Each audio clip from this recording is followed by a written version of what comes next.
Chapter 11. The Story. "With all my heart," said the General with an effort, and after a short pause in which to arrange his subject, he commenced on one of the strangest narratives I ever heard. "My dear child was looking forward with great pleasure to the visit you had been so good as to arrange for her to your charming daughter." Here he made me a gallant but melancholy bow. "In the meantime, we had an invitation to my old friend, the Count Karlsfeld, whose schloss is about 6 leagues to the other side of Karnstein. It was to attend the series of fetes which, you remember, were given by him in honour of his illustrious visitor, the Grand Duke Charles." "Yes, and very splendid I believe they were," said my father. "Princely. But then his hospitalities are quite regal. He has Aladdin's lamp. The night from which my sorrow dates was devoted to a magnificent masquerade. The grounds were thrown open, the trees hung with coloured lamps. There was such a display of fireworks as Paris itself had never witnessed. And such music. Music, you know, is my weakness. Such ravishing music. The finest instrumental band, perhaps, in the world, and the finest singers who could be collected from all the great operas in Europe. As you wandered through these fantastically illuminated grounds, the moon-lighted chateau throwing a rosy light from its long rows of windows, you would suddenly hear these ravishing voices stealing from the silence of some grove, or rising from boats upon the lake. I felt myself, as I looked and listened, carried back into the romance and poetry of my early youth. When the fireworks were ended, and the ball beginning, we returned to the noble suite of rooms that were thrown open to the dancers. A masked ball, you know, is a beautiful sight, but so brilliant a spectacle of the kind I never saw before. It was a very aristocratic assembly. I was myself almost the only nobody present. My dear child was looking quite beautiful. She wore no mask. Her excitement and delight added an unspeakable charm to her features. Always lovely. I remarked a young lady, dressed magnificently, but wearing a mask, who appeared to me to be observing my ward with extraordinary interest. I had seen her earlier in the evening, in the great hall, and again, for a few moments, walking near us, on the terrace under the castle windows, similarly employed. A lady, also masked, richly and gravely dressed, with a stately air, like a person of rank, accompanied her as a chaperone. Had the young lady not worn a mask, I could of course have been much more certain upon the question whether she was really watching my poor darling. I am now well assured that she was. We were now in one of the salons. My poor dear child had been dancing, and was resting a little in one of the chairs near the door. I was standing near. The 2 ladies I have mentioned had approached, and the younger took the chair next to my ward, while her companion stood beside me, and for a little time addressed herself in a low tone to her charge. Availing herself of the privilege of her mask, she turned to me, and in the tone of an old friend, and calling me by my name, opened a conversation with me, which piqued my curiosity a great deal. She referred to many scenes where she had met me, at court and at distinguished houses. She alluded to little incidents which I had long ceased to think of, but which I found had only lain in abeyance in my memory, for they instantly started into life at her touch. I became more and more curious as to ascertain who she was every moment. She parried my attempts to discover very adroitly and pleasantly. The knowledge she showed of many passages of my life seemed to me all but unaccountable, and she appeared to take a not unnatural pleasure in foiling my curiosity, and in seeing me flounder in my eager perplexity from one conjecture to another.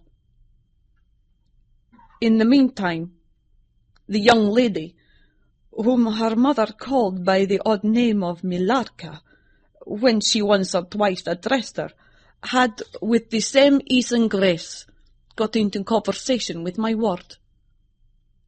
She introduced herself by saying that her mother was a very old acquaintance of mine. She spoke of the agreeable audacity which a mask rendered practicable. She talked like a friend. She admired her dress, and insinuated very prettily her admiration of her beauty. She amused her with laughing criticisms upon the people who crowded the ballroom, and laughed at my poor child's fun. She was very witty and lively when she pleased, and after a time they had grown very good friends, and the young stranger lowered her mask, displaying a remarkably beautiful face. I had never seen it before, neither had my dear child. But though it was new to us, the features were so engaging, as well as lovely, that it was impossible not to feel the attraction powerfully. My poor girl did so. I never saw anyone more taken with another at first sight, unless, indeed, it was the stranger herself, who seemed quite to have lost her heart to her. In the meantime, availing myself of the license of a masquerade, I put not a few questions to the elder lady. "You have puzzled me utterly," I said, laughing. "Is that not enough? Won't you now consent to stand on equal terms, and do me the kindness to remove your mask?" "Can any request be more unreasonable?" she replied. "Ask a lady to yield an advantage? Beside, how do you know you should recognize me? Years make changes." "As you see," I said with a bow, and I suppose a rather melancholy little laugh. "As philosophers tell us," she said. "And how do you know that a sight of my face would help you?" "I should take that chance for that," I answered. "It is vain trying to make yourself out an old woman.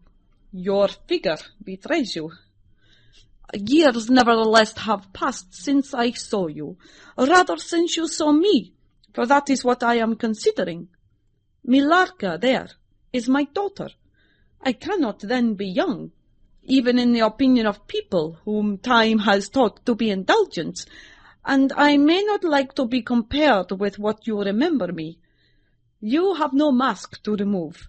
You can offer me nothing in exchange." "My petition is to your pity to remove it, and mine to yours, so let it stay where it is," she replied. "Well, then, at least you will tell me whether you are French or German.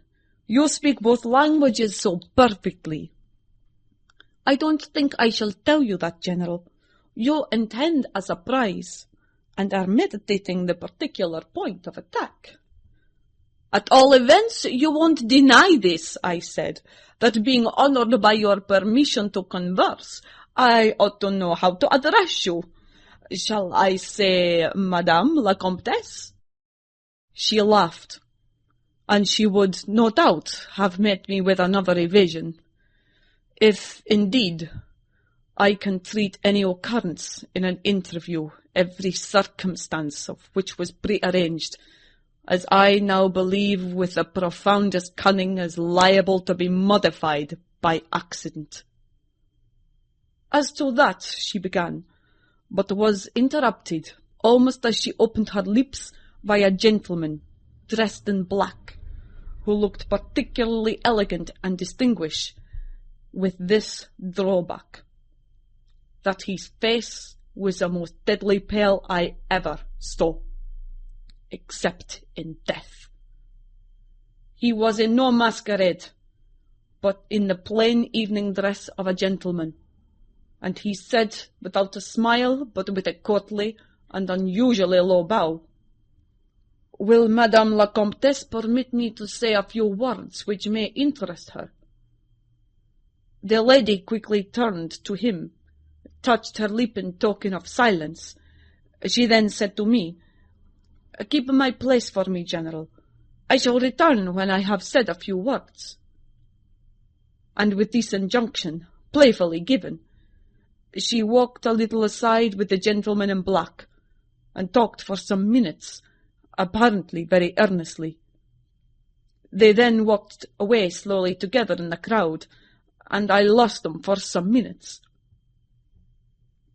I spent the interval in cudgelling my brains for a conjecture as to the identity of the lady, who seemed to remember me so kindly, and I was thinking of turning about and joining in the conversation between my pretty ward and the Countess's daughter, and trying whether, by the time she returned, I might not have a surprise in store for her, by having her name, title, chateau, and estates at my fingers' ends. But at this moment she returned, accompanied by the pale man in black, who said, "I shall return and inform Madame la Comtesse when her carriage is at the door." He withdrew with a bow.